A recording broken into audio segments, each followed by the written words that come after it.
sa aming pagmamataas sa sarili, sa aming kakulangan ng pagmamahal, paggalang o habag sa aming kapwa, sa aming mga maling gawi at pag-uugali, at sa aming masasamang mga pag-iisip, pananalita at gawa, sa aming galit at puot at kawalan ng pagpapatawad sa aming kapwa, at sa aming pagkalimot na magpasalamat sa iyong mga pagpapala sa araw-araw. Kami ay nagpapakumbaba at humihingi ng kapatawaran sa aming mga kasalanan. At tulad ng iyong pinag-utos, aming pinapatawad din ang mga nagkasala sa amin upang kami rin ay iyong patawarin.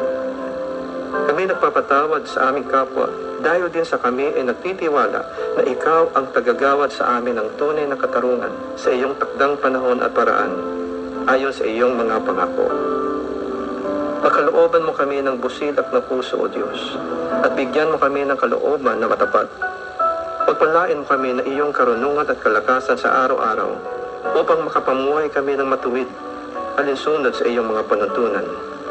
Hiniling namin sa iyo na iyong patatagin ang aming pananampalataya at kalooban upang mapagtagumpayan namin ang mga tukso sa araw-araw. Bigyan niyo kami ng karunungan upang maiwasan namin ang mga maling pag-iisip at masamang impluensya. Hinihingi namin na kami ay iyong muling itayo kung saan kami nabuwal. Bigyan mo kami ng kakumbabaan sa paghingi ng tawad at pagkikipagbalik loob sa mga taong aming nasaktan. Aming tinatanggap at pinananaligan ang iyong di nagbabagong pagmamahal sa amin upang ibigin din namin ang aming kapwa tulad ng pag-ibig mo sa amin. Turuan mo kami na laging maging mapagpatawad sa mga nagkakasala sa amin, tulad ng iyong pagpapatawad sa aming mga kasalanan, nang kami ay mamuhay ng may kapayapaan sa ilalim ng iyong masaganang pabor at biyaya, at nang sa gayoy, matanggap namin ang mga pagpapalang inilaan mo para sa amin. Dalangin namin, Panginoong Hesus, na maghari ka sa aming mga buhay, pamilya, sa aming mga pag-iisip at pag-uugali, sa aming komunidad, pamunuan, simbahan at sa aming bayan. Isinusuko namin ang aming sarili sa iyo bilang aming Panginoon at Manliligtas. Iniring namin na iyong bantayan at pangalagaan kami sa araw-araw.